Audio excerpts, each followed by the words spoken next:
Good evening everyone. उम्मीद करती हूँ सभी लोग बहुत बढ़िया तरीके से अपनी तैयारी कर रहे होंगे। और हरियाणा जीके का एक टॉपिक मैंने लास्ट क्लास में आधा, इनफैक्ट आधे से ज़्यादा पढ़ा दिया, उसी को आज कंटिन्यू करते हैं और कंप्लीट कर लेंगे। सिलेबस मैंने देख लिया, कुछ खास बहुत ज़्यादा बचा नहीं है। ये हमारा टॉपिक था जो हमने पढ़ा था, क्या क्रोम लिखने के लिए, कोई नहीं, आज हमने पढ़ा था 57 की क्रांति मैंने कंप्लीट करा दी। इसके बाद हम पढ़ रहे थे हरियाणा में कैसे अलग अलग दौर में आज़ादी की एक लंबी लड़ाई हम लोगों ने लड़ी। और देखो इसमें पहला था ये टॉपिक, आधुनिक इतिहास का तीसरा टॉपिक है हरियाणा में भारत का स्वाधीनता संग्राम। ये मैंने आपको पढ़ाया था। एक क्विक रिवीजन के साथ आगे बढ़ेंगे ताकि चीज़ों को रिलेट कर पाए, समझ पाए। पहला था स्वतंत्रता संघर्ष का पहला दौर 1885 से 1914। क्या हुआ था 1885 में? कांग्रेस बनी थी और 1914 में फर्स्ट वर्ल्ड वॉर। तो दो बड़ी घटनाओं के बीच का एक दौर था। इस टाइम तक आपके देश में गांधी जी का आगमन नहीं हुआ था क्योंकि गांधी जी 1915 में आए हैं और कांग्रेस एक इम्पॉर्टेंट ऑर्गेनाइजेशन के तौर पे काम कर रही थी जिसमें बहुत सारे बड़े लीडर्स थे। तो ये बता रहे हैं कांग्रेस की स्थापना में क्या क्या हुआ, सब मैंने पढ़ा दिया आपको। पिछले 2 क्लासेस में यही सब पढ़ाया था कि किसने क्या किया, ठीक है, कांग्रेस के नाम पे। फिर एक आर्य समाज 1875 में मुंबई में बना, जिसकी शाखा आपके यहाँ 1880 में रेवाड़ी में पहुंची।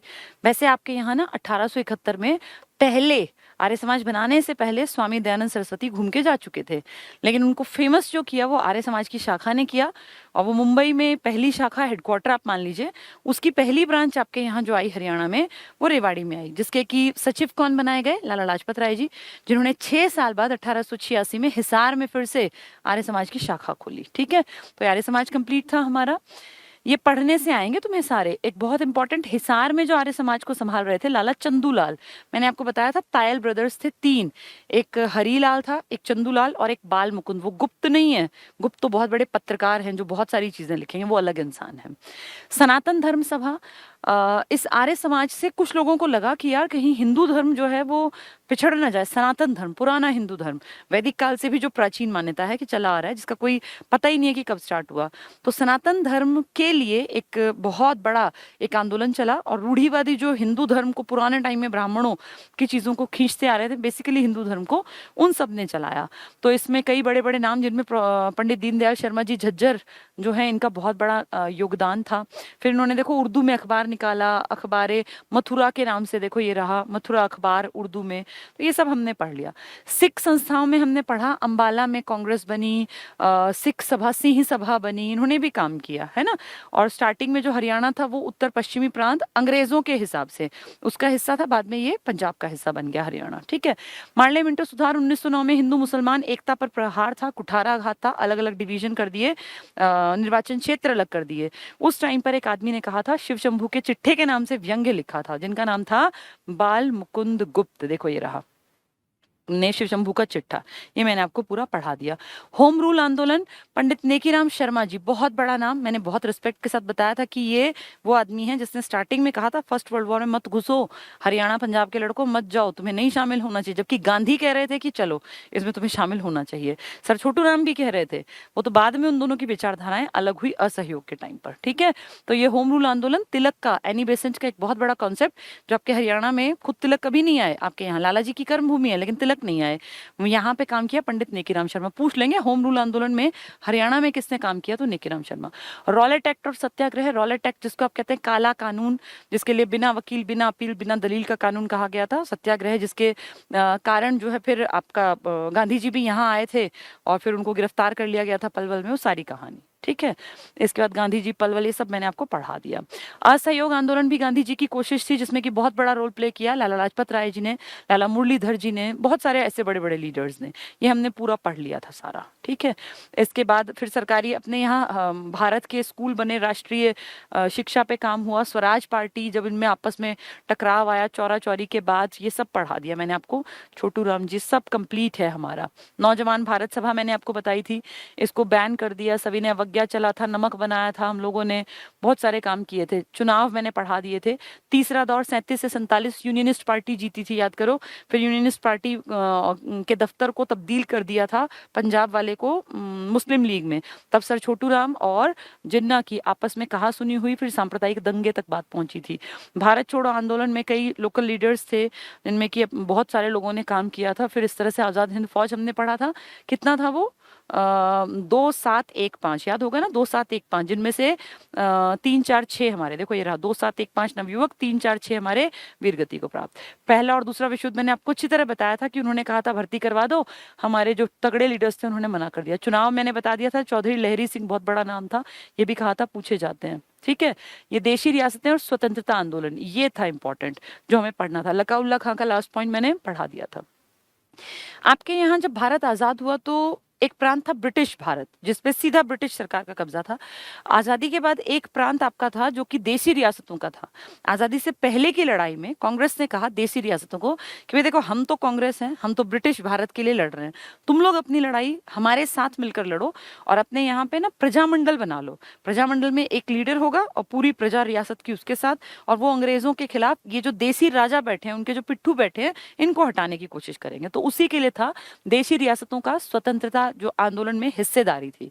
देशी रियासतें छोटी छोटी थी और इन सब के राजा एक तरह से तलवे चाटते थे अंग्रेजों के, ठीक है।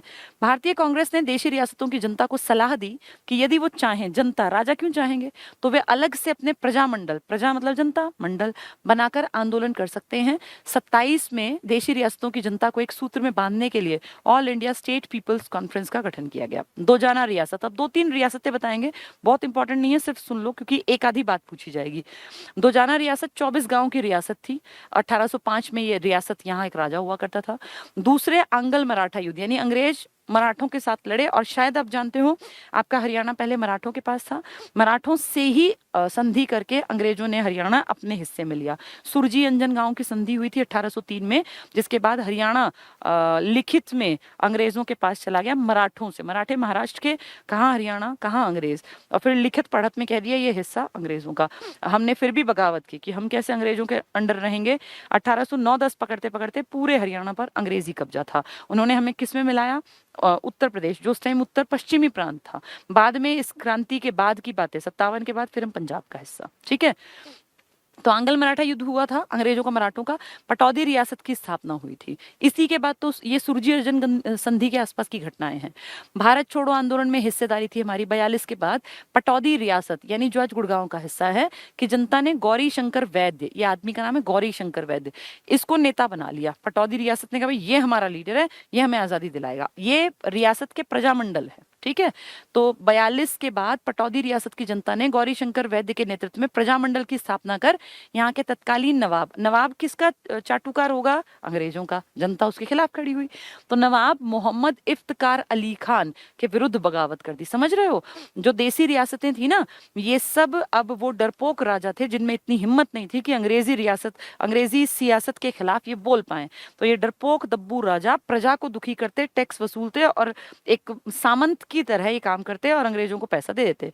तो अब जो इनकी सरकार ये थे ना, जनता, इन्होंने कहा यार कांग्रेस देश की आजादी के लिए लड़ रही है, तुम लड़ते क्यों नहीं हो, और तुम नहीं लड़ते तो हम तुम्हारे खिलाफ बगावत करेंगे। तो इसीलिए जो ये पटौदी रियासत के लोग थे, अली खान, इफ्तिकार अली खान, इसके विरुद्ध जनता ने वहां की ने बगावत कर दी।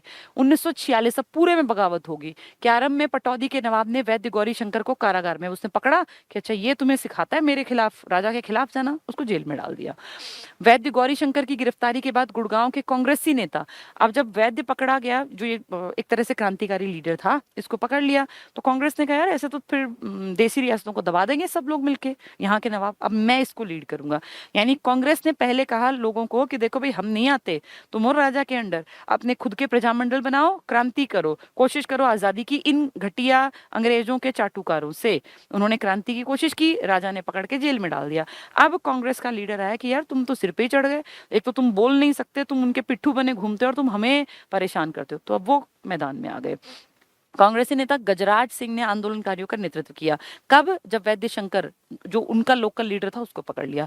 स्वतंत्रता के बाद पटौदी रियासत का विलय गुड़गांव में कर दिया। आज पटौदी रियासत किसकी है? गुड़गांव की। लोहारू रियासत, लोहारू हिसार जिले में, तब भिवानी तो था नहीं, आज तो लोहारू भिवानी का हिस्सा है, तब हिसार रियासत, छोटी सी रियासत थी लोहारू। 1935 में लोहारू रियासत के लोगों ने वहां के नवाब, इन सब के नवाब थे देशी राजा, मिर्जा अमीनुद्दीन अहमद के कुशासन के विरुद्ध विरोध प्रदर्शन किया कि भाई ये राजा घटिया है। अगस्त 1935 को लोहारू के नवाब ने सिहानी नामक गांव में एक शांतिपूर्ण भीड़ पर, अब नवाब क्या करे, वो सोच रहा है मैं नवाब हूं, मेरे खिलाफ कैसे, तो गोलियां चलवा दी, भाई देसी राजा तो था ही, गोलियां चलवा दी। 22 आदमी मारे गए। सूबेदार दिलसुख ठाकुर, भगवंत सिंह चौधरी, मोहर सिंह, नथुराम चौधरी, गंगा सहाय, बूजाराम चौधरी, चंदगी राम, शंकर लाल, पंडित सत्यव्रत, ये छोटे लोकल लेवल के लीडर्स ने बीकानेर में प्रजामंडल आंदोलन के प्रवर्तक स्वामी कर्मानंद और स्वामी सच्चिदानंद से मिलकर लोहारू में भी प्रजामंडल की स्थापना की। यानी जैसे पटौदी में लोगों ने कोशिश की, ऐसे लोहारू में भी कोशिश की। तो कुछ लीडर्स ने मिलके और यहाँ भी प्रजामंडल की, यार हमारी मर्जी से चलेगा, ये राजा है कौन नवाब। स्वतंत्रता के बाद लोहारू रियासत का विलय हिसार जिले में कर दिया, जैसे पटौदी का गुड़गांव में, ऐसे इसका हिसार में, क्योंकि भिवानी तो लेट बना है 1972 में। जींद रियासत, याद करो 57 की क्रांति में जींद अंग्रेजों के साथ खड़ी थी, जींद रियासत थी ना, उसी की बात कर रहे हैं। जींद रियासत में प्रजामंडल की नींव रखने वालों में हंसराज रहबर, पंडित देवी दयाल, बनारसी दास गुप्त, बहुत बड़ा नाम, राजेंद्र कुमार जैन का सराहनीय, ये लोकल लेवल के लीडर्स है। जींद रियासत में गठित प्रजामंडल के अध्यक्ष श्री बनारसी दास थे। 1940 में दादरी नामक स्थान पर पहली जनसभा का आयोजन डॉक्टर सत्यपाल की अध्यक्षता में हुआ। इस सभा के विशेष अतिथि पंडित नेकीराम शर्मा, ये वही पंडित नेकीराम शर्मा जो हम ऊपर पढ़ के आए थे, जिन्होंने 16 में ये जो थे ना लाल बालपाल, इनके साथ काम किया था। पटियाला रियासत, ये भी तो गद्दार थे पुराने टाइम में, तो लोग इनसे चिढ़ते थे। आधुनिक महेंद्रगढ़ जिले का नारनौल क्षेत्र पटियाला के अंतर्गत था। देखो कल मैंने परसों क्रांति पढ़ाई तो बताया था 57 की क्रांति के बाद नाभा, पटियाला और जींद रियासत को हरियाणा के हिस्से दिए गिफ्ट में। क्यों? क्योंकि उन्होंने अंग्रेजों का साथ दिया, तो गद्दारों को कुछ तो फायदा देगी ना अंग्रेज सरकार। तो ये फायदा देखो कहाँ के हैं और कहाँ की प्रॉपर्टी। महेंद्रगढ़, आज जो महेंद्रगढ़ है वो पटियाला का हिस्सा बना दिया। कहाँ महेंद्रगढ़, कहाँ पटियाला। 1945 में पटियाला रियासत की जनता में प्रजामंडल बनाकर महाराजा का ध्यान जनता की कठिनाइयों की ओर आकृष्ट किया। प्रजामंडल बन गए, अब राजा को चिंता हुई कि भैया प्रजामंडल तो फिर ये कल को आजादी की बात करेंगे। राम किशोर, ये छोटे छोटे लीडर्स हैं, बस आइडिया याद नहीं करने। राम किशोर, माता दीन, अयोध्या प्रसाद, कमला देवी, बनवारी लाल, राव माधो सिंह राव, ईश्वर सिंह आजाद, चौधरी दुली चंद, ये इंपॉर्टेंट है, राम शरण चंद मित्तल, श्री राम कौशिक, ये पटियाला रियासत के प्रमुख नेता। तो लोहारू हमने देखा, पटौदी देखा, अब हमने देखा पटियाला। ठीक है। नाभा रियासत, ये भी नाम पढ़े थे ना, 57 के गद्दारों में इनके बड़े नाम थे। नाभा रियासत, आधुनिक महेंद्रगढ़, सोचो कहाँ नाभा कहाँ महेंद्रगढ़। महेंद्रगढ़ जिले का अधिकांश भाग बावल, आज तो कोसली में है, कनीना, अटेली, उन दिनों नाभा के राजा प्रताप सिंह की रियासत। तो सोचो जरा कहाँ नाभा पंजाब में, कहाँ आपकी ये दक्षिण हरियाणा का हिस्सा, ये उनको क्यों मिले हैं समझ जाओ 57 की क्रांति में, क्योंकि उन्होंने इंडियंस के विरुद्ध काम किया और अंग्रेजों का साथ दिया, इसीलिए देखो कहाँ कहाँ तक उनका फैलाव है। महेंद्रगढ़ में भी प्रजामंडल बना। अब प्रजा एक्टिव हो गई कि यार हम तुम्हारी नहीं सुनेंगे रियासतों की। प्रजामंडल की स्थापना कर आंदोलन करने वाले नेताओं में कोटी के मास्टर श्याम मनोहर, याद मत करना सिर्फ सुन लो, रामेश्वर दयाल, माता दीन भगत, रामेश्वर सिंह, राव ईश्वर सिंह आजाद, ये लोकल लीडर्स। इन्होंने कहा भैया ऐसे कैसे चलेगा, नाभा के अंडर, पटियाला के अंडर या अपना जींद के अंडर लोहारू है, पटौदी है, सबकी जनता ने कहा हम तो प्रजामंडल बनाएंगे और भारत की तरह आजादी लेंगे। 1946 के मध्य में प्रताप सिंह ने प्रजामंडल के आंदोलन को कुचलने के लिए यहाँ के सभी नेताओं को गिरफ्तार कर लिया। इस घटना के विरोध में जनता ने, देखो लोगों ने क्या किया, नाभा वाले बावल छोड़ो, कि तुम यहाँ के थोड़ी हो, तुम बावल में क्यों पड़े हो, बावल की रियासत तुम्हारी नहीं है, तुम्हें तो ये गद्दारी के कारण मिली थी, तो नाभा वाले बावल छोड़ो, ये आंदोलन शुरू किया यहाँ की जनता ने। हरियाणा के प्रमुख स्वतंत्रता सेनानी, मैंने आपको 1857 की क्रांति वाले दिन पढ़ा दिया था, ये सब पढ़ाया हुआ है, पिछली आपकी वीडियो देखो, ये सारे नाम, नूर समद खा, हुकुमचंद जैन, नेकीराम शर्मा, बनारसी दास, ये सब पढ़ाया हुआ है, देवी लाल, पूरा डिटेल से पढ़ाया था, सर छोटू राम है ना, रहबर मुरलीधर जी, पंडित श्री राम शर्मा, ये सुचेता कृपलानी, फतेह सिंह, आर्य समाज, ये सब पढ़ा दिया था, ये यहाँ तक पढ़ा दिया था, अब ये रह गया था। तो टॉपिक कंप्लीट होने पे आ गया। अब हरियाणा की महत्वपूर्ण ऐतिहासिक घटनाक्रम, आपको सब कुछ समझ में आएगा। 324 से 232 ईसा पूर्व में मौर्य वंश था। मौर्य मतलब कौन? चंद्रगुप्त मौर्य, बिंदुसार और अशोक। तो अशोक के स्तंभ भी तो मिले ना, टोपरा अंबाला में अशोक का ही तो स्तंभ था आपके यहाँ। इसका मतलब आप पहले मौर्यों के अधीन भी थे एक टाइम पर। नेक्स्ट 580 ईस्वी में, अब 606 में तो आप अच्छी तरह जानते हैं हर्षवर्धन, तो उसके पिताजी प्रभाकर वर्धन, उसका भाई राज्यवर्धन, उसकी सिस्टर राज्यश्री। तो ये प्रभाकर वर्धन जो था ना, ये राजा बना था 580 में, और इसके महज 26 साल बाद इसका छोटा बेटा राजा बना था। 605 में हर्षवर्धन, 606 है ये, हर्षवर्धन का भाई बना था 605 में। फिर एक साल के अंदर उसका मर्डर कर दिया था, जब वो गया था ना अपनी सिस्टर के हिस्से को बचाने के लिए, क्योंकि उसके जीजा जी का मर्डर कर दिया था। अगर आपने हिस्ट्री पढ़ी है तो ये आपको सब कुछ समझ में आ गया होगा, नहीं पढ़ी तो जान लो कि 605 में हर्षवर्धन का बड़ा भाई राज्यवर्धन राजा बना, और थानेसर इनकी राजधानी थी। 606 में यानी 7वीं शताब्दी, शताब्दी हमेशा एक आगे बोली जाती है। जैसे अब 2021 चल रहा है ना, तो हम क्या कहते हैं 21वीं शताब्दी के, चल तो 2000 रहा है लेकिन 21 बोलते हैं। ऐसे ही ये 7वीं शताब्दी में राजा बना 606 में, ये एक साल बाद। इसमें इसका बड़ा भाई था वो बना था। 634-35 में हर्ष और एक साउथ की तरफ था चालुक्य नरेश पुलकेशियन सेकंड, उसके बीच लड़ाई हुई थी नर्मदा नदी के तट पर, जिसमें पुलकेशियन जीता था, हर्षवर्धन हारा। इसलिए हर्ष ने अपने आप नहीं बताया, ये हमें साउथ से पता चलता है। तो 634-35 में हर्ष और चालुक्य नरेश पुलकेशियन के बीच युद्ध हुआ था नर्मदा नदी के तट पर, इंपॉर्टेंट है ये। 805 में प्रतिहार नरेश था नागभट्ट, इसने हरियाणा पर अधिकार। पाल, प्रतिहार, राष्ट्रकूट ये वंश थे। जब आप पढ़ेंगे ना हिस्ट्री, अगर आप पढ़ते हैं तो आपको पता होगा एंशिएंट इंडिया जब खत्म होता है और मेडिएवल जब शुरू होता है, उसके बीच की कहानी है ये। 1009 महमूद गजनी ने भारत पर पहली बार आक्रमण किया, फिर लगातार आक्रमण करता गया, क्योंकि सिर्फ एक टारगेट बना के आया था, धन लूटना। यहाँ से बहुत धन लूटा। तो महमूद गजनी पेपर में भी आया हुआ था ये, इस टाइम पे कौन दिल्ली वो संभाल रहा था, तोमर वंश। ठीक है, ये मैप वही है जो आपको नाम पता है। इस मैप में एक लिखा है चौधरी देवीलाल जी, मैंने आपको अच्छी तरह बताया हुआ है, छोटा सा लिखा है, आपको शायद दिखाई ना दे, आपके पीडीएफ में पता चल जाएगा, मैं बता देती हूँ, सब कुछ पढ़ाया हुआ है। देवीलाल जी जब ये स्टूडेंट लाइफ में थे 1930 में, इन्होंने स्कूल कॉलेज छोड़ के और अपना आंदोलन, देश की आज़ादी की लड़ाई में कूद पड़े। 1942 के भारत छोड़ो आंदोलन में एक एक्टिव लीडर के रूप में ये जाने गए, और बहुत सारे लड़के इनकी बात मानते थे क्योंकि इनके अंदर लीडरशिप क्वालिटी थी। फाइनली भारत आज़ाद हुआ। आज़ादी के बाद ये पंजाब, तब तो हरियाणा पंजाब था, कि एक बड़े लीडर के रूप में 1952 में कांग्रेस के बड़े लीडर बने, और 1962 में कांग्रेस से इनकी विचारधारा अलग हो गई और ये अपोजिशन के अच्छे लीडर बने। ये देश के प्रधानमंत्री की कुर्सी, उप प्रधानमंत्री की कुर्सी तक पहुंचे हरियाणा से। ये लगा लीजिए 1989 और 1991 तक का टाइम पीरियड इनका पीएम की, डिप्टी पीएम की कुर्सी पर था। ये किंग मेकर के रोल में थे, वही बातें यहाँ लिखी हैं। ठीक है, वैद्य लेखराम, इन्होंने बम बनाया था रोहतक में, बम बना के, और दिल्ली के जो ये थे ना वायसराय, इनको उड़ाने की कोशिश की थी वैद्य लेखराम ने। ठीक है, लॉर्ड इरविन की ट्रेन को उड़ाने के लिए।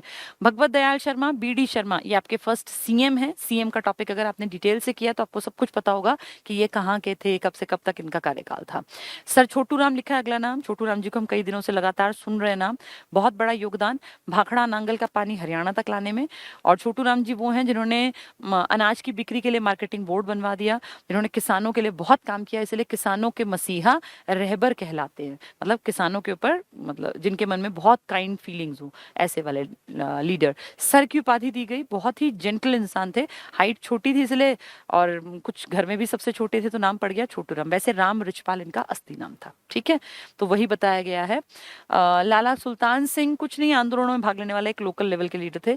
दौलत राम, ये भी असहयोग आंदोलन में भाग लिया था इन्होंने, सत्याग्रह में गांधी जी के, लोकल लेवल पर। ठीक है, अब आती है हमारी हिस्ट्री की कुछ बड़ी घटनाएं, तिथि और घटना। 1191, आप अच्छी तरह जानते हैं 1191-92 तराइन के युद्ध है, पहला और दूसरा। पहले युद्ध में पृथ्वीराज चौहान जीता और गौरी हारा।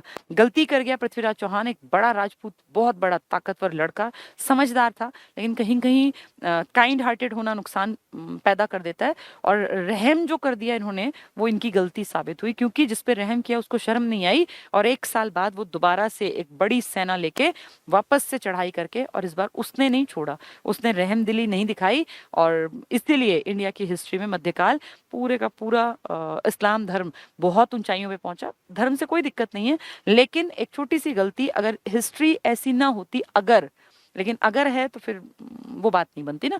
1191 तराइन तरावड़ी में पृथ्वीराज चौहान ने मोहम्मद गौरी को हराया, और हार के मोहम्मद गौरी ने मुंह तो लटका लिया, लेकिन अपने मन में एक बेइज्जती फील की कि भाई ये इस हार का मैं बदला लूंगा।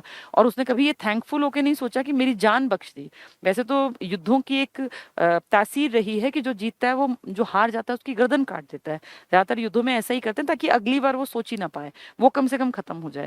लेकिन पृथ्वीराज चौहान काइंड हार्टेड थे, इन्होंने छोड़ दिया कि कोई बात नहीं, राजा है, ऐसी गलती हो सकती है। लेकिन वो नहीं शर्मा, और अगले साल 1192 तरावड़ी तराइन के दूसरे युद्ध में दूसरी बार पृथ्वीराज चौहान की मोहम्मद गौरी के हाथों पराजय।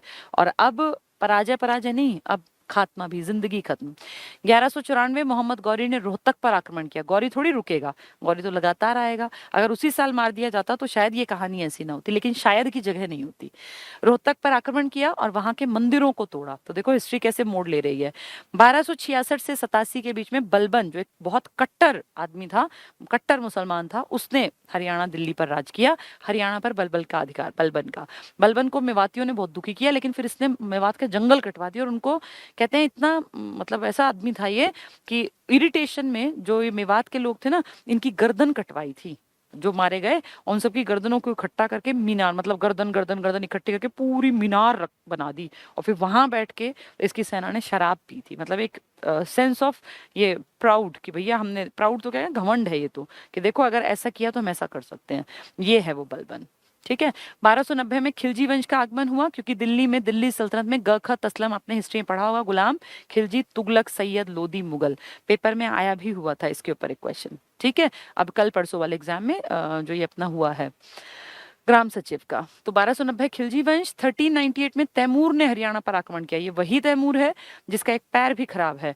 ये राजस्थान से पंजाब, हरियाणा, ये हरियाणा क्रॉस करते करते दिल्ली पहुंचा। कत्लेआम किया इसने, खूब लूटा, पूरा दिल्ली इसने लूटा। ये उत्तराखंड तक गया, फिर वापस लौटा। तैमूर 1398 में, बहुत भयानक आक्रमण था ये।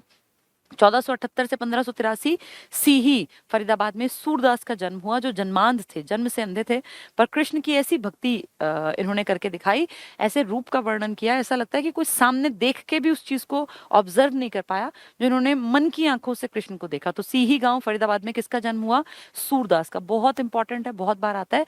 ये अकबर के समकालीन थे, क्योंकि अकबर 1605 तक राज करेगा और 1556 में अकबर राजपाट संभालेगा और फिर लंबा। तो 1556 में ही लगा लो कि ये कामकाज करने के, मतलब बढ़िया, जिसको कहते हैं कि हाँ एक समझदार सा आदमी बने होंगे, वो तो अकबर के समकालीन है। नेक्स्ट है 21 अप्रैल 1526, पानीपत की पहली लड़ाई किस किस के बीच हुई थी? ये हुई थी बाबर और इब्राहिम लोदी, लोदी वंश का, और कह लो दिल्ली सल्तनत का इकलौता राजा जो लड़ते हुए मारा गया। नहीं तो कोई गले की बीमारी से, कोई लकड़ियों के महल के नीचे दबकर वो गिर गया तो रात में, और किसी को कुछ, किसी को कुछ, कोई घोड़े से गिरकर, एक भी लड़ते लड़ते नहीं मरा, जबकि राजा की पहचान ही लड़के मरना होती है। तो ये पहला है जो लड़के मरा दिल्ली सल्तनत में 1526 में, इब्राहिम लोदी। किसने इसको हराया? बाबर ने, और ये मारा गया। ठीक है। 30 सितंबर 1830 हरियाणा पर अंग्रेजों ने अधिकार कर लिया। थोड़ा सा उल्टा लिखा गया, 1803 है ये, 1830 नहीं 1803। ये डिजिट टाइपिस्ट ने उल्टे कर दिए, 03 था ये, 03। 1803 हरियाणा पर अंग्रेजों ने अधिकार किया और सुरजी अर्जन या सुजी अंजन भी लिखा है, सुरजी अंजन भी लिखा है। ये एक गांव था जहां अंग्रेजों और मराठों के बीच में संधि हुई और सिंधिया के साइन लिए अंग्रेजों ने कि अब के बाद जो तू हरियाणा तेरा इलाका है ये हमारा होगा। और इस तरह से हरियाणा किसके हिस्से में चला गया? अंग्रेजों के में। तो बहुत इंपॉर्टेंट है, 1803 में सितंबर के एंड में अंग्रेजों और मराठों के बीच सुरजी अंजन गांव की संधि, वेरी वेरी इंपॉर्टेंट। 1833 में हरियाणा को उत्तरी पश्चिमी, यानी आज का यूपी, अंग्रेजों का उत्तरी पश्चिमी, हमारा यूपी आज का, हरियाणा को उत्तरी पश्चिमी प्रांत का अंग बना दिया। तो 1803 में तो हम लेन देन में, कागजों में, कि हरियाणा, किसी को हरियाणा से पूछने की जरूरत ही नहीं, मराठों को कह दिया साइन करो, अब के बाद ये हरियाणा हमारा। 1833 में क्या किया? हमें उठा के किसके साथ मिला दिया? ये यूपी का हिस्सा, उत्तर पश्चिम प्रांत अंग्रेजों का। 1886 में अंबाला में भारतीय राष्ट्रीय कांग्रेस की पहली शाखा राय बहादुर लाला मुरलीधर जी ने शुरू की, क्योंकि वो 72 लोगों में प्रेजेंट थे 1885 के 28 दिसंबर में। ठीक है। तो अंबाला में कांग्रेस की पहली शाखा, बहुत इंपॉर्टेंट। 1892 लाला लाजपत राय ने हिसार से लाहौर हेतु प्रस्थान किया। ये वही लाला लाजपत राय हैं जिनका जन्म तो हुआ है पंजाब में, लेकिन जिनके पिताजी, क्योंकि एक सरकारी स्कूल में टीचर हैं, पहले रेवाड़ी में, रोहतक में, हिसार में, तो इसलिए वो भी पिताजी के साथ साथ घूमते गए। लॉ पढ़ने गए थे लाहौर यूनिवर्सिटी, फिर वापस आके वकालत की थी पेशे से। ठीक है। तो ये 1947 भारत स्वतंत्र हुआ, हरियाणा पूर्वी पंजाब का हिस्सा बना। तो पहले आप अंग्रेजों के उत्तर पश्चिमी प्रांत प्रांत के हिस्से बने। फिर आपको उठा गया किसके हाथ? पंजाब। 66 में 1966 में हरियाणा अलग हुआ, इसका हिस्सा बना।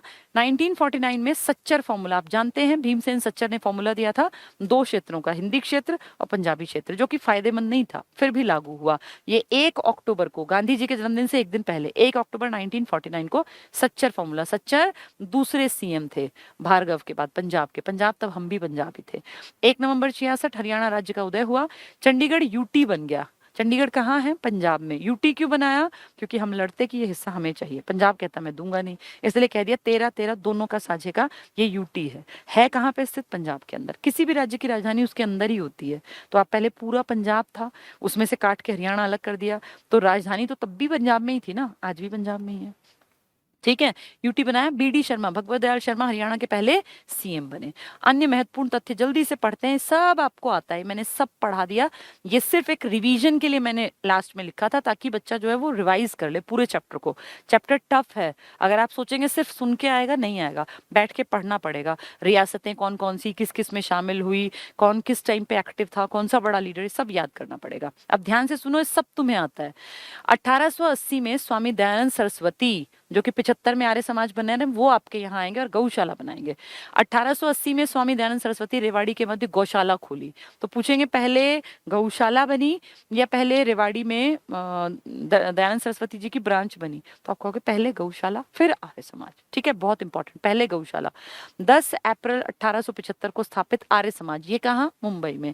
कि रेवाड़ी में शाखा 1880, तो पहले 5 साल पहले मुंबई में, फिर वो यहाँ आए गौशाला। भैया वैदिक समाज की बातें करते हैं, और आप जानते हैं वेदों में गाय को अघन्या कहा गया, न वध करने योग्य, गाय हमारी माता है, तो इसलिए पहले गौशाला फिर आर्य समाज की शाखा। गौशाला पहले खोल के 80 में आर्य समाज।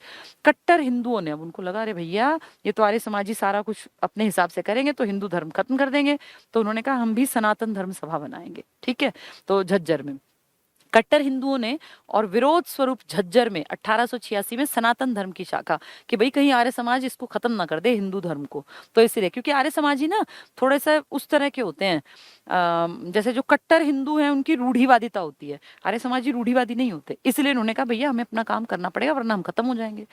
हरियाणा के अन्य जिलों में आर्य समाज की शाखा खुली, जगह जगह बनी, जैसे कांग्रेस की बनी थी। सनातन धर्म के प्रचारक थे दीनदयाल शर्मा, पंडित दीनदयाल शर्मा, ये सनातन धर्म का प्रचार। पंडित दीनदयाल शर्मा कट्टर हिंदूवादी धर्म को भी चला के साथ ले जाएंगे, यानी आर्य समाज भी काम कर रहा है, सनातन धर्म हिंदू वाली शाखा भी काम कर रही है, और आपका कांग्रेस भी काम कर रही है। ठीक है, ये झज्जर में। सबसे पहले दयानंद सरस्वती हरियाणा में अंबाला आए थे, लेकिन उस टाइम वो गुमनाम टाइप में आए थे, मतलब आए और चले गए। अंबाला में आपकी कांग्रेस की पहली शाखा खुली थी 1886 में, ये उससे बहुत पुरानी बात है। 1871 में वो अंबाला आए, लेकिन वो उस टाइम पे जानता नहीं था कोई, वो तो ज्यादा फेमस तब हुए जब आर्य समाज बना 1875 में। फिर उसकी शाखा के लिए वो 1880 में दोबारा से आए थे, लेकिन 71 में अगर पूछे कब आए और पहले, सबसे पहले, तो आपको 71 टिक करना पड़ेगा। रेवाड़ी पे 9 साल बाद शाखा खुली है। ठीक है, तो हरियाणा में अंबाला 1871 में आए। रेवाड़ी के प्रसिद्ध आर्य समाजी राव युधिष्ठिर थे, रेवाड़ी में तो राव होते ही हैं, तो राव युधिष्ठिर कोई आर्य समाजी बड़े लीडर थे लोकल। ये रेवाड़ी में पहले गौशाला खोलेंगे, फिर आर्य समाज की शाखा खोलेंगे 1880 में, जबकि मेन आर्य समाज 1875 बंबई में बन गया। उससे पहले 1871 में भी ये अंबाला आए थे। ठीक है, अंबाला आपका बहुत इंपॉर्टेंट है। मुस्लिम सुधार संगठन, क्या मुसलमानों ने भी कुछ किया? हम देख रहे थे बहुत सारे हमारे लोकल लीडर अखबार निकाल रहे थे उर्दू में, तो हिंदू मुस्लिम इकट्ठे थे एक टाइम पर। हरियाणा में पहला मुस्लिम संगठन अंजुमन शहर था, 1976 को काट देना, गलत छपा हुआ ये। नेशनल मॉमडन एसोसिएशन की स्थापना कलकत्ता में अमीर अली ने की, इसकी शाखाएं 86 में अंबाला और हिसार में खोली गई। ये उतना इंपॉर्टेंट नहीं है, सिर्फ एक आइडिया दिया कि मुसलमान भी अपने लिए काम कर रहे थे। 1880 में सिखों ने सिख सभा की स्थापना की। जब 75 में अगर आर्य समाज बनेगा, आर्य समाज की शाखा बनेगी, तो सिख भी काम करेंगे। फिर 86 में सनातन धर्म भी काम करेगा, तो सब एक्टिव हो गए ये उस क्रांति के बाद। ठीक है, तो सिखों ने सिख सभा। 85 में जब कांग्रेस का पहला सम्मेलन बंबई में हुआ, तो 72 प्रतिनिधियों में से पंजाब हरियाणा प्रांत की तरफ से इकलौते लाला मुरलीधर शामिल हुए। Great old man of Punjab कहते हैं, जो 1000 बार आप सुन चुके हैं, आपको पता है ये बात। इन्होंने ही फिर पहली शाखा अंबाला में खोली थी। Great old lady of India, ये काट देना, ये यहाँ मेंशन नहीं करना था, ये एनी बेसेंट वाला पॉइंट है, ये पिछले चैप्टर में आएगा जो आगे पढ़ेंगे। स्वदेशी आंदोलन 1907 के समय, जब आपके देश में था ना कि स्वदेशी बहिष्कार बहिष्कार चला था 1906 में 5 में, जिसमें कि आपको अपने देश की चीजें यूज करनी थी, विदेशी कपड़ों की सामानों की होली जलानी थी उस टाइम। 1907 तक हरियाणा के कई जिलों में कांग्रेस की शाखाएं स्थापित हो गई थी। पहली शाखा 1886 में अंबाला, फिर लगातार बनती गई। 1905 में हुए बंगाल विभाजन के दौरान लाला लाजपत राय की लोकप्रियता बढ़ गई। 1907 में उन्हें भारत से निकाल के बर्मा मांडले भेज दिया, याद होगा ना, एबिटसन ने। फिर जन दबाव के चलते मई में भेजा, नवंबर में वापस बुलाने पड़े थे। ये वही पॉइंट है। नेक्स्ट, मार्ले मिंटो मैंने बताया था, शिव शंभू के चिट्ठे, हिंदू मुसलमानों की एकता पे प्रहार किया था तो बाल मुकुंद गुप्त ने। इस सुधार कमेटी ने केंद्रीय विधानसभा के सदस्यों के रूप में हिसार के जवाहरलाल भार्गव, ये चुने गए थे, एक हिंदू एक मुसलमान, और करनाल के मौलवी अब्दुल गनी शामिल हो गए। इसके विरोध में बाल मुकुंद गुप्त ने रेवाड़ी से शिव शंभू के चिट्ठे नामक लेख लिखा। तो इन्होंने क्या किया, हिंदू मुसलमानों के क्षेत्र अलग कर दिए, हिंदुओं से भी एक आदमी ले लिया मुसलमान। अब हिंदुओं के मन में आ गया हम अलग हैं, मुसलमानों के में हम अलग। तो इन्होंने मजाक में लिखा था बाल मुकुंद गुप्त ने शिव शंभू के चिट्ठे। किस पे कुठाराघात था ये, किस पे पेन से इन्होंने एक तरह से आघात पहुंचाया था, मार्ले मिंटो सुधार को, बाल मुकुंद गुप्त। बहुत इंपॉर्टेंट ये। पहले वर्ल्ड वॉर के दौरान हरियाणा क्या था, किसने कहा था कि शामिल हो जाओ, सबने कहा। पंडित नेकीराम शर्मा ने कहा गलत कर रहे हो, मत शामिल हो, ये फायदा नहीं देगा। देश में एनी बेसेंट और बाल गंगाधर तिलक ने होम रूल लीग 1916 की स्थापना की। तिलक कभी आपके यहाँ नहीं है, नेकीराम शर्मा जी उनके विचार लाए। हरियाणा की शाखा के अध्यक्ष नेकीराम शर्मा थे, वे आसफ अली के साथ गिरफ्तार हुए, अरुणा आसफ अली के साथ वो गिरफ्तार हुए। रॉलेट एक्ट और जलियांवाला बाग हत्याकांड, जो मैंने डिटेल में आपको समझाया था, उसमें हरियाणा क्या कर रहा था देखते हैं। आर्य समाज के लोकप्रिय नेता स्वामी श्रद्धानंद ने रॉलेट एक्ट का घोर निंदा की और महात्मा गांधी को पंजाब आने का निमंत्रण दिया, परंतु 10 अप्रैल, पलवल में पकड़ लिए थे ना, 10 अप्रैल 19 को जब वो पलवल से गिरफ्तार कर लिए गए, 13 अप्रैल जब जलियांवाला 1919 को जलियांवाला बाग हत्याकांड हुआ, इसके विरोध में लाला मुरलीधर ने सर और राय बहादुर उपाधियां ये त्याग दी। ये इंपॉर्टेंट है, लाला मुरलीधर ने, जब ये अप्रैल में गड़बड़ हुई, और ये क्यों थी, रॉलेट एक्ट का विरोध कर रहे थे। सत्यपाल और सैफुद्दीन किचलू 2 लीडर पकड़ लिए ना काले कानून के तहत, उसके लिए विरोध के लिए एक जनसभा थी जिसमें कि हजारों लोग मार दिए। अंग्रेज कहते हैं गलती से उसने थोड़ा डिसीजन गलत ले लिया। अरे गलती से डिसीजन, इतने लोगों को अंधाधुंध मरवाना, गलती से डिसीजन, ठीक है। तो इन्होंने कहा मेरी उपाधियां मुझे नहीं चाहिए अंग्रेजों की दी हुई। महात्मा गांधी ने केसरे हिंद और राय बहादुर गांधी ने भी अपनी उपाधियां के लो, भैया पकड़ो उपाधि, तुम्हें हमारे लोगों की चिंता नहीं, हमें तुम्हारी उपाधि नहीं चाहिए। खिलाफत आंदोलन, खिलाफत में जो अली बंधु थे ये गांधी जी के साथ खड़े थे। गांधी जी आए रोहतक जेल में मिलने खिलाफत कैदियों से। इस आंदोलन में सूफी इकबाल और खैर मोहम्मद आदि गिरफ्तार हुए। असहयोग आंदोलन, इसका सबसे बड़ा बीड़ा उठाया था आपके राज्य में लाला लाजपत राय जी ने, पानीपत में बहुत बड़ी बैठक थी। असहयोग आंदोलन के दौरान रोहतक की सभा के अध्यक्ष लाला श्यामलाल थे। चौधरी छोटू राम ने असहयोग आंदोलन में भाग नहीं लिया। मैंने बताया था 16 में चौधरी छोटू राम ने कांग्रेस ज्वाइन की और 20 में छोड़ दी, 4 साल में। क्या बोले, ये क्या मजाक है, स्कूल कॉलेज छोड़ने से अंग्रेज कैसे जाएंगे, सहयोग न करने से अंग्रेज नहीं भागेंगे। और इसी के विपक्ष में 1923 में इन्होंने जमींदारा लीग या जमींदारी लीग बनाई थी, यूनियनिस्ट पार्टी बनाई थी। उसी यूनियनिस्ट पार्टी जिसने की जीत हासिल की, लेकिन फिर जिन्ना ने क्या किया, उसका नाम बदल के मुस्लिम लीग, तब इन दोनों की भिड़ंत हुई थी। ठीक है, तो छोटू राम ने इसमें भाग नहीं लिया, बड़े लीडर थे, क्योंकि वे इसके विरोध में थे। पंडित मदन मोहन मालवीय और मोहम्मद अली अक्टूबर 21 में हरियाणा आए। 15 फरवरी, इंपॉर्टेंट, गांधी जी ने भिवानी में कांग्रेस की सभा को संबोधित किया और रोहतक में आकर वैश्य उच्च विद्यालय की नींव रखी। बहुत इंपॉर्टेंट है, गांधी जी भिवानी कलानौर आए थे, याद करो, कलानौर भिवानी रोहतक, 15 16 17 लगातार 3 दिन भिवानी कलानौर रोहतक में गांधी जी रहे। वहां राष्ट्रीय स्कूल की नींव रखी, क्योंकि गांधी जी आह्वान कर रहे थे कि ये पढ़ाई लिखाई बंद करवा दो अंग्रेजों की, तो कहाँ पढ़ेंगे, मैं खोलूंगा स्कूल राष्ट्रीय, ये वही है वैश्य उच्च विद्यालय नेशनल लेवल पे रोहतक में। इसी दौरान 1923-24 में, अब छोटू राम जी तो नहीं थे इस बात के पक्ष में, कांग्रेस के पक्ष में थे, इसमें नहीं, कांग्रेस छोड़ दी, इसीलिए ठीक है 23-24 में छोटू राम ने जमींदारी लीग बनाई, इसीलिए इसी के विपक्ष में।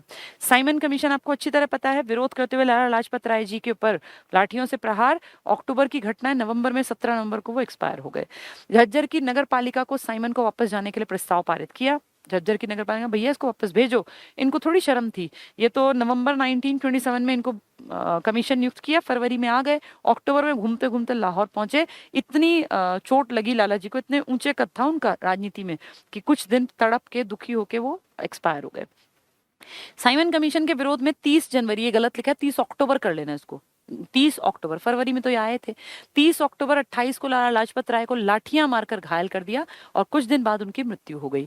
इन्हीं के विरोध में वैद्य लेख राम शर्मा ने, जिसने देखो वो बम बनाया था कि मैं उड़ाऊंगा उसको, लेख राम शर्मा ने क्रांतिकारी यशपाल की मदद के साथ मिलकर रोहतक में बम बनाकर लॉर्ड इरविन, ये डनविन लिखा है, इरविन कर लेना, की गाड़ी पर फेंका, परंतु वो बच गया। लाला जी की मृत्यु का बदला लेने के लिए क्रांतिकारी बिल्कुल असहज थे, उनको लग रहा था कैसे बस मार दें हम इनको। लॉर्ड इरविन क्योंकि उस टाइम अंग्रेजों का मुखिया था ना यहाँ पे, तो इसकी बग्गी में बम फेंकूंगा, और बम बनाया वैद्य लेखराम ने, रोहतक में बम बनाया दिल्ली में बग्गी में बम फेंकने के लिए, ठीक है, लेकिन बच गया वो। इसी दौरान अर्जुन लाल रेड्डी ने रोहतक में विकास और ये किसान होना चाहिए, विकास नहीं किसान और मजदूर सम्मेलन रखा, पंडित नेहरू भी उपस्थित हुए, ठीक है। दांडी मार्च सविनय अवज्ञा, नमक कानून तोड़ा था ना। 12 मार्च 30 को गांधी जी द्वारा दांडी मार्च यात्रा की गई। 78 अनुयायियों में से एक अंबाला के लाला सूरजभान थे, याद करो, पढ़ाया था अभी दोपहर की क्लास में, सूरजभान बहुत इंपॉर्टेंट। 78 लोग पीछे पीछे चले, जिनमें से एक थे लाला सूरजभान, इंपॉर्टेंट है ये। कहां से गए थे? अंबाला से। तो हरियाणा से कांग्रेस की पहली बैठक में कौन गया था? राय बहादुर लाला मुरलीधर, 72 में से एक था। और अब गांधी के पीछे चलने वाले 78 में से एक का नाम क्या था? सूरजभान, लाला सूरजभान, वो भी लाला, ये भी, यानी अमीर अच्छे घर के आदमी थे ये अंबाला से थे, ठीक है।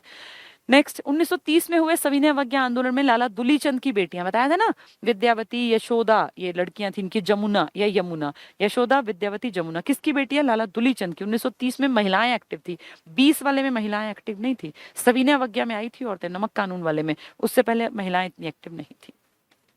मैप में कुछ नहीं है, जो आपको मैंने पढ़ा रखा है वही चीजें हैं ये।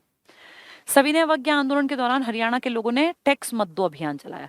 प्रांतीय सरकारें और सेकेंड वर्ल्ड वॉर, प्रांतीय सरकारें जो अभी पढ़ा के आई हूं मैं, सेकेंड वर्ल्ड वॉर में 11 प्रांतों, उससे पहले 11 प्रांतों में इलेक्शन हुए, 8 में कांग्रेस जीती, 3 में जिनमें नहीं जीत पाई, सिंध था जहां पाकिस्तान का इलाका था, पंजाब था जिसमें पाकिस्तान का पंजाब भी था, एक बंगाल जो आज बांग्लादेश है, तो तीनों में बननी ही नहीं थी। यूनियनिस्ट पार्टी जीती अपनी तरफ।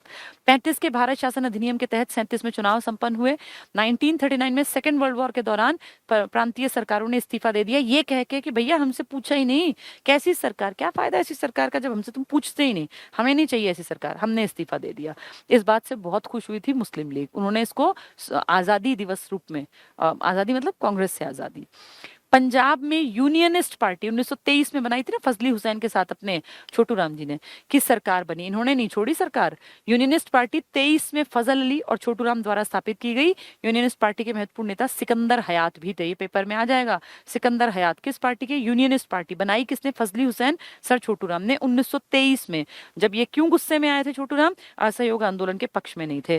कांग्रेस कब ज्वाइन की थी? 16 में, 20 में त्याग कर दिया, 23 में पार्टी बना ली, ठीक है। सेकेंड वर्ल्ड वॉर के दौरान भारत की मुख्यतः सभी पार्टियों ने इस्तीफा दे दिया, पर मुस्लिम लीग ये क्यों देती इस्तीफा? ये तो खुश थी।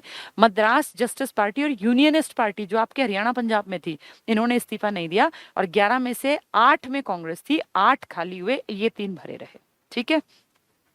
देशी प्रजामंडल रियासतों के आंदोलन, आपके यहाँ छोटे छोटे देसी प्रजामंडल समझ गए ना, जो आपके लोकल देसी राजा थे ना, इनकी जनता ने इनके खिलाफ विद्रोह कर दिया, जो मैं पूरा पढ़ा के आई हूँ। अभी आपको पढ़ा है नाभा वाला, अभी आपको पढ़ा है पटियाला वाला, पटौदी वाला, लोहारू वाला, वही सेम चीजें हैं। पंजाब हरियाणा की तरफ से चौधरी टीकाराम संसदीय सचिव बने। रियासत आंदोलन के दौरान लोहारू रियासत, अभी पढ़ रहे थे हम, अमीनुद्दीन अहमद ने सिहानी गांव की भीड़ पर अंधाधुंध, सेम बात पढ़ी थी, इसे सियासी हत्याकांड कहा जाता है, जानबूझ के किया गया। पटौदी रियासत भी पढ़ा आपने। आंदोलनकारियों के नेता गौरी शंकर वैद्य जेल में भेज दिए ना, फिर कांग्रेस का लीडर आया, गजानंद नाम था उनका। जींद रियासत का नेता हीरा सिंह चिनारिया ने किया। 46 का चुनाव और स्वतंत्रता प्राप्ति, 46 के चुनाव में यूनियनिस्ट पार्टी की बहुत बुरी तरह से बैंड बज गई थी, और वो बहुत थोड़ी सी सिमट के 20 सीटों पर रह गई, उससे तो कई गुना ज्यादा कांग्रेस थी, 51 सीटें ले गई। तो इसलिए कांग्रेस, अकाली दल और यूनियनिस्ट पार्टी इकट्ठी हुई, क्योंकि मुस्लिम लीग टक्कर में थी। 175 सीटें थी और 88 सीट लेनी थी अगर आपको पार्टी बनानी, मतलब सत्ता में आना, तो फिर कईयों को हाथ पकड़ना पड़ा। 46 के चुनाव तक यूनियनिस्ट पार्टी कमजोर हो गई थी और इसकी कुल 20 सीटें थी। कांग्रेस ने अकाली दल के साथ मिलकर सरकार, 3 इकट्ठे थे, कांग्रेस, अकाली दल और आपकी यूनियनिस्ट। ये यूनियनिस्ट कांग्रेस से ही तो अलग होकर बनाई थी सर छोटू राम ने, फिर इकट्ठे हो गए। कांग्रेस के नेता लहरी सिंह, बहुत बहुत इंपॉर्टेंट, लहरी सिंह, 46 की आजादी की लड़ाई, ये जो चुनाव थे ना, इसमें लहरी सिंह। मुस्लिम लीग के नेता लियाकत अली खान, जो कि कौन बनेगा? लियाकत अली खान पाकिस्तान का पहला पीएम बनेगा। आपके करनाल हरियाणा का है ये लियाकत अली खान। कुछ अन्य तथ्य, ये सब मैंने पढ़ा दिया, सिर्फ रिवीजन। विशंभर दयाल शर्मा ने झज्जर में भारत प्रताप नामक उर्दू समाचार पत्र निकाला। दीनदयाल शर्मा जी ने मथुरा अखबार उर्दू में प्रकाशित किया। दीनदयाल शर्मा वही जो हम पढ़ते आ रहे हैं। रोहतक में आर्य समाज की स्थापना 1883 में हुई, बहुत लेट हुई। 1880 में रेवाड़ी में हो गई थी, फिर उसके बाद रोहतक, फिर तो पूरे हरियाणा में हो गई। 1871 में अंबाला आए थे वैसे वो, लेकिन तब वो फेमस नहीं थे। 75 में फेमस हुए, फिर आके रेवाड़ी में पहले गौशाला, फिर आर्य समाज। ठीक है, और रेवाड़ी के आर्य समाज का सचिव कौन बनाया, सेक्रेटरी, क्योंकि वो तो चले गए। कौन? दयानंद सरस्वती जी। तो हिसार में जो कर्म भूमि बना के बैठे थे वो बने, यानी लाला जी। ठीक है, इसके बाद है आर्य समाज के प्रमुख भक्त फूल सिंह थे, बीपीएस महिला विश्वविद्यालय वाले, स्वामी स्वतंत्रानंद थे, और आचार्य भगवान देव। समाल का आंदोलन, ये समाल लेखा लिखा है, समाल का कर लेना, पानीपत वाला। पहले विश्व युद्ध में फौजियों को मांस प्रदान करने हेतु समालका में विद्रोह हुआ। फौजियों को खाने में मांस मिला तो खाना, भाई बहुत सारे हिंदू थे, ब्राह्मण थे, विद्रोह कर दिया। इसके विरुद्ध आंदोलन का नेतृत्व फूल सिंह ने किया। ठीक है, मोठ आंदोलन, ये छोटे आंदोलन है, भक्त फूल सिंह ने प्रारंभ किया। फूल सिंह अकेले ही सारे आंदोलन करते थे। भक्त फूल सिंह जो थे ना, वो अंग्रेजी राज की गलत नीतियों के तुरंत खिलाफ खड़े होते थे। इनका मर्डर ही तो हुआ था, एक मुस्लिम ने किया था। तो ये सारे अकेले करते थे, इसलिए उन्हें एक बाहु रेजिमेंट, मतलब सिंगल हैंडेड रेजिमेंट, अकेला सारी रेजिमेंट को संभाल लेगा, अकेला रेजिमेंट है। किसके लिए कहा? भक्त फूल सिंह के लिए। कौन सा इन्होंने चलाया? मोठ आंदोलन। अकेले आंदोलन के लीडर हुआ करते थे, पीछे जनता अपने आप चलती, तो एक बाहु रेजिमेंट पेपल में आ जाएगा। कौन? तो फूल सिंह थे। कुंडली में बूचड़ खाना चलता था, जहां गाय भैंस काटी जाती थी, इनका मांस बिकता था, बंद करवा दिया। कुंडली हरियाणा, सोनीपत, दिल्ली के रास्ते वाला कुंडली बूचड़ खाना मुख्यमंत्री चौधरी बंसी लाल ने 28 फरवरी को बंद। इसके लिए पुराने टाइम से लड़ाई चल रही थी, बहुत जद्दोजहद, ना जाने कितने लोगों ने एक तरह से अपनी जान गंवाई इस बूचड़ खाने को बंद करवाने के लिए। हरियाणा में महात्मा गांधी, आप पढ़ते आ रहे हैं, आपको पता चल गया होगा, हरियाणा में महात्मा गांधी की भारत में पहली गिरफ्तारी हुई है। और महात्मा गांधी जो है अपने यहाँ खिलाफत आंदोलन में आए, सहयोग में आए। 1921 तक गांधी जी लगातार आए हैं, 19 में, 20 में, 21 में। फिर गांधी जी थोड़ा सा ब्रेक लेते हैं कि भैया मैं देश को भी देख लूं। फिर यहाँ आए 47 में, जब पाकिस्तान अलग हो गया, मुस्लिम जा रहे थे, तो फिर उनको रोकने के लिए मेवात भी आए, पानीपत भी आए। ठीक है, वही सारे पॉइंट्स, रिवीजन एक साथ है बस। हरियाणा में महात्मा गांधी, अप्रैल 1919 को महात्मा गांधी बंबई से दिल्ली और पंजाब हरियाणा के दौरे पर रवाना हुए। गांधी जी को पलवल, बहुत इंपॉर्टेंट, स्टेशन पर 10 अप्रैल, वेरी इंपॉर्टेंट डेट, 10 अप्रैल 19 को गिरफ्तार कर लिया गया। ये गिरफ्तारी गांधी जी की पूरे भारत में पहली गिरफ्तारी थी। 10 अप्रैल को गांधी जी पूरे भारत में सबसे पहली बार गिरफ्तार हुए। 1915 में आए थे जनवरी में, और पहली गिरफ्तारी 10 अप्रैल को हमारे यहाँ पलवल, कुछ नहीं था, पकड़ के दूसरे स्टेशन पे बैठा दिए। खिलाफत आंदोलन के दौरान रोहतक जेल में कैद खिलाफत बंदियों से मिलने महात्मा गांधी और अली बंधु, मोहम्मद अली, शौकत अली, अली बंधु कहलाते हैं ना, ये आए थे। यानी रोहतक जेल में कैदियों से मिलने आए जिनको खिलाफत के दौरान अंग्रेजों ने पकड़ लिया था। उससे पहले पलवल में गिरफ्तार हो चुके। 22 अक्टूबर 1920, अब लगातार आएंगे, अक्टूबर में, फरवरी में लगातार आएंगे। 22 अक्टूबर 1920 को गांधी जी भिवानी, बहुत बहुत इंपॉर्टेंट, भिवानी में पहली अंबाला डिविजनल कॉन्फ्रेंस में, अंबाला में पहली शाखा बनी थी ना, फिर एक डिवीजन बना दिया, तो अंबाला डिविजनल कॉन्फ्रेंस की पहली बैठक कहाँ हुई है? भिवानी में। इसमें आएंगे गांधी जी, बहुत इंपॉर्टेंट, में मुख्य अतिथि के रूप में पधारे। इसके प्रधान लाला मुरलीधर थे। ये वही मुरलीधर है जिसने कांग्रेस में पहली शाखा अंबाला में खुलवाई। तो अंबाला डिविजनल कॉन्फ्रेंस की पहली बैठक कहाँ रखी गई? भिवानी में। जिसके हेड कौन थे? जिसने शाखा खोली थी, तो लाला मुरलीधर। यहाँ गांधी जी ने पहली बार अंग्रेजों के लिए शैतान शब्द का प्रयोग किया था कि अंग्रेज सरकार शैतान सरकार है और उसको अगर हमने ठीक से नहीं संभाला तो ये नुकसान करेगी। कहाँ पे? भिवानी में। ये अंबाला डिविजनल कॉन्फ्रेंस को मुख्य अतिथि तो गांधी हैं, लेकिन मैनेज किसने किया? लाला मुरलीधर ने। ठीक है, ये बहुत इंपॉर्टेंट है। शैतान सरकार कहाँ बोला? भिवानी में। फिर आगे देखो, आगे कहते हैं 15 फरवरी 1921, अभी तो अक्टूबर चल रहा था, अक्टूबर में तो आए थे, ये देखो अक्टूबर, और अब फरवरी में, तो यानी कुछ महीने के अंदर दोबारा आ गए। 15 फरवरी 21, पहले 20 था, को भिवानी में, पहले भी भिवानी, दोबारा भी, लेकिन अब लाला लाजपत राय अध्यक्षता करेंगे। पहले कौन था? लाला मुरलीधर। भिवानी में हरियाणा रूरल कॉन्फ्रेंस, पहले अंबाला डिविजनल कॉन्फ्रेंस थी, अब हरियाणा रूरल कॉन्फ्रेंस है। पहले अंबाला वाले के उसमें था, अब ग्रामीण। गांधी फिर से आए, जिसकी अध्यक्षता लाला लाजपत राय ने की। यानी गांधी जी 2 बार भिवानी आ गए लगातार में। एक आए थे अक्टूबर में 1920 में, और अब फरवरी 1922 में। दोनों बार में अध्यक्ष, गांधी जी तो मेन आदमी है अध्यक्ष, पहले लाला मुरलीधर, क्योंकि अंबाला डिविजनल कॉन्फ्रेंस की अध्यक्षता वो कर रहे थे, और दूसरी बार में लाला लाजपत राय जी रूरल कॉन्फ्रेंस थी। ये दोनों बार में मेन आदमी गांधी जी। ये इंपॉर्टेंट है, पेपर में आएगा ना, आधे चकराएंगे, पूछेंगे अंबाला डिविजनल कॉन्फ्रेंस के समय जब गांधी जी मुख्य अतिथि थे तो अध्यक्षता कौन कर रहा था, तो आधे टिक कर देंगे लाला लाजपत राय। नहीं, अंबाला डिविजनल वाले टाइम पे मुरलीधर जी, और रूरल वाले टाइम पे लाला लाजपत राय। फरवरी 21 में गांधी जी मौलाना आजाद के साथ रामलीला मैदान रोहतक में आए। सेम एक एक दिन का दौरा था ये, 15, 16, 17 तारीख का दौरा था। ठीक है, तो रोहतक में आए, अभी भिवानी था, अब रोहतक। यहाँ उन्होंने वैश्य नेशनल स्कूल, लिख देना बीच में, वैश्य नेशनल स्कूल की नींव रखी, क्योंकि इस टाइम पे गांधी जी कह रहे थे अंग्रेजों के स्कूलों में मत जाओ, तो अपने स्कूल खोलो, इसलिए नींव रखी। वैश्य स्कूल की इंपॉर्टेंट है बहुत ज्यादा। कहाँ आए थे ये? रोहतक में वैश्य स्कूल की नींव रखी। इस समय जाट स्कूल के प्रबंधक मातूराम और चौधरी बलदेव वहाँ के हेड मास्टर थे। तो जैसे स्कूल में मास्टर थे ना, तो राष्ट्रीय शिक्षा को बढ़ावा देने के लिए ये एक बड़ा स्टेप गांधी ने उठाया, बहुत बड़ा स्टेप। भिवानी में आए हैं, कलानौर में आए हैं, रोहतक में। वैश्य हाई स्कूल की नींव कहाँ रखी है? रोहतक में। बहुत इंपॉर्टेंट है ये। यहाँ के हेडमास्टर बलदेव थे। ठीक है, मार्च 1921 अब गांधी जी अंबाला भी आए हैं। यानी फरवरी में ये यात्रा कर रहे थे भिवानी की, रोहतक की, कलानौर की, और मार्च में ये यात्रा कर रहे हैं अंबाला की। ठीक है, तो देखो सीरीज याद रखना। ये गांधी जी 15 में भारत आए, कभी गिरफ्तार नहीं हुए। 19 में 10 अप्रैल को पहली बार आपके यहाँ पलवल में गिरफ्तार हुए, माने नहीं। 20 में रोहतक आए कैदियों से मिलने, खिलाफत। 21 में इन्होंने फिर ये 20 में ही अक्टूबर में भिवानी आए, फिर 21 के फरवरी में भिवानी आए, कलानौर आए और रोहतक आए। अब फिर 21 में ही इन्होंने मार्च में अंबाला। ठीक है, तो फरवरी और मार्च अंबाला। इसके बाद ये थोड़े से रुके कि भाई अब देश भी तो है, पूरा हरियाणा में थोड़ी घूमते रहेंगे। गांधी जी 9 दिसंबर, अब देखो आजादी के बाद आए, अगस्त के बाद दिसंबर आजादी। 47 को मौलाना लका उल्ला खान, ये बड़ा लीडर, मैंने दोपहर में पढ़ाया था, के कहने पर पानीपत आए और मुसलमानों को पानीपत न छोड़ने के लिए कहा। उसी दिन मेवात में भी गए। तो एक ही दिन 9 दिसंबर को मेवात में यासीन खान, याद करो, लका उल्ला खान, यासीन खान, दोनों बड़े लीडर हैं मुसलमानों के। गांधी जी ने दिसंबर 1947 को रोहतक आकर, दोबारा भी आए रोहतक में, मुसलमानों से पाकिस्तान न जाने का आह्वान किया। तो रोहतक में आए कि मत जाओ, पानीपत में आए, और इसमें आए, क्या नाम है इसका, मेवात। मेवात और पानीपत तो बाहुल्य इलाके थे। ठीक है, इसके बाद 9 दिसंबर सेम डे, देखो ये रहे 9 दिसंबर, यहाँ कब आए थे, किसके में, पानीपत ना। अब सेम डे में ही मोहम्मद यासीन खान, ये कौन था, लकाउल्ला खान, ये इसने पानीपत बुलाए, इसने मेवात। यासीन खान के कहने पर गांधी जी मेवात आए और उन मेव लोगों को यहाँ रहने की सलाह दी। यानी मेवात और पानीपत, जहाँ ज्यादा लोग थे ना, वहां गए कि भाई मत जाओ, यहाँ तुम सेफ हो। और रोहतक में भी कहा कि पूरे देश इससे जा रहे हो तो मत जाओ। ठीक है, 30 जनवरी को गांधी जी का मर्डर, गांधी जी को नथुराम गोडसे ने गोली मारकर, जिसको अंबाला जेल में रखा गया, वहीं पे इसको फांसी दी गई।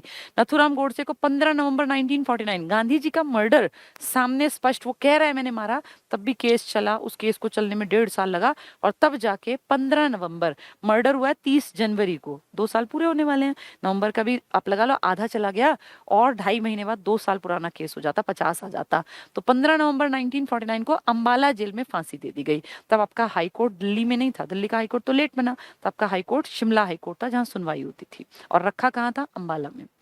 पंजाब के पहले सीएम बने गोपी चंद्र भार्गव। भार्गव के बाद सच्चर आया, जिनके नाम का फॉर्मूला है सच्चर फॉर्मूला, 1 अक्टूबर 1949 का। तो पहला सीएम कौन था आपका, गोपी चंद्र भार्गव। से मिलने दिसंबर 47 को गांधी जी सोहना आए, और इससे पहले पानीपत में भार्गव को अच्छे नेता हो, अच्छे प्रशासक बनो, ये सीख दी थी कि भार्गव जी ऐसे इतना आसान नहीं है, आप नेता बेशक अच्छे होंगे, लेकिन आप अच्छे प्रशासक तब बनेंगे जब ये मुसलमान वहां जाने से रुकेंगे। क्योंकि गांधी जी को यात्राएं करनी पड़ी ना, पानीपत आना पड़ा, लकाउल्ला खान ने बुलाया, यासीन खान, मोहम्मद यासीन खान ने मेवात में बुलाया, खुद रोहतक आए। यानी इन्होंने कहा कि भैया तुम सीएम तो बन गए इस पूरे एरिया के, लेकिन अच्छे प्रशासक बनो, ये सब तुम्हारे यहाँ सेफ फील करें। किसको ये सीख दी थी इन्होंने, गोपी चंद्र भार्गव को। ठीक है, ये आपका टॉपिक कंप्लीट। एक दो क्वेश्चन, एक आइडिया ताकि तुम खुद कर लो। ईस्ट इंडिया कंपनी ने कौन सी संधि के तहत हरियाणा को मराठों से लिया, सुरजी अंजनगांव, देखो ये लिखा, सुरजी अंजनगांव। ब्रिटिश शासन द्वारा हरियाणा को उत्तर पश्चिम यूपी का अंग कब बनाया गया, 1833 में, ये रहा। ठीक है। अजीत सिंह कौन सी रियासत का था? लाडवा का था। हरियाणा में सन 57 की क्रांति की शुरुआत कहाँ से हुई? अंबाला कैंट से हुई। 57 के आंदोलन के दौरान विलियम फोर्ड ने कहाँ रोका था? गुड़गांव में ना। ये क्या नाम था इसका? बिजवासन में। जाटों ने उनको भगा दिया था, तो गुड़गांव में। इस तरह के सारे क्वेश्चंस ऐसे ही हैं। लाइट इन्फेंट्री वाला मैंने बताया था, HHS है ये। हरियाणा ये हिसार, हांसी और सिरसा। 57 की क्रांति के समय क्षेत्रों और उनको सुमेल करो। 57 की क्रांति परसों कल परसों वाले एग्जाम में भी आई हुई थी। इनको पढ़ के जाना, सारों को सब पढ़ाया हुआ है तुम्हें। ठीक है, ठीक है। तो ये बस कंप्लीट हो गया आपका टॉपिक। क्वेश्चन आंसर्स आप खुद कर लेना, ये सब आपको आ जाएगा। ये बहुत इंपॉर्टेंट टॉपिक था हरियाणा के एग्जाम्स के लिए। हरियाणा में भारत का स्वाधीनता संग्राम। उम्मीद करती हूँ सबकी समझ में आ गया होगा। और इस टॉपिक की इंपॉर्टेंस आपने कल परसों अगर एग्जाम देखा होगा, नहीं पेपर दिया तब भी एग्जाम देखा जा सकता है, यूट्यूब पे सब चीज़ें अवेलेबल हैं, और देख लेना। तो ये क्रांति बिजली की परियोजनाएं जो मैंने तुम्हें कराई, जो मैं पिछले 3-4 दिन से लगातार पढ़ा रही थी ना पिछले हफ्ते, वो सब कुछ आया हुआ था। ये भी उन्हीं टॉपिक्स में कवर है, ये भी बहुत बार आता है। तो अब हरियाणा हिस्ट्री में एक इंपॉर्टेंट टॉपिक मैंने आपको करा दिया। आज मैं किताब देख रही थी तो मुझे सच में सर्च करना पड़ रहा था कि अब मैं क्या कवर करूं। मैक्सिमम इंपॉर्टेंट चीजें हो गई जिसको हम इंपॉर्टेंट मानते हैं। रह गई अभी भी कुछ परसेंट चीजें, उनको मैं कराऊंगी। लेकिन अब छोटे टॉपिक्स हैं जिनमें कि आपको कोई बहुत एक्सप्लेनेशन की जरूरत नहीं है। हाँ, हिस्ट्री का मैंने मॉडर्न पढ़ा दिया, ये मॉडर्न हिस्ट्री थी हरियाणा की। अब मेडिएवल हिस्ट्री कल से स्टार्ट करेंगे। चलिए, कल कोशिश करूंगी दोनों टॉपिक मेडिएवल के कंप्लीट हो जाएं। आज मेरी क्लास इतनी ही रहेगी क्योंकि मेडिएवल आज ही पढ़ाऊंगी तो सब चीजें दिमाग में मिक्स हो जाएंगी। Thank you, good night. खूब पढ़ो मन से। मार्च में पेपर होने की पूरी उम्मीद रहेगी और मैं कोशिश करूंगी जनवरी में ही पूरा सिलेबस, इनफैक्ट बहुत कम। आज मुझे ढूंढना पड़ रहा था कि क्या इंपॉर्टेंट रह गया जो मैं पढ़ाऊं। अब जो टॉपिक है ना, ये जल्दी कवर होंगे। Thank you, good night.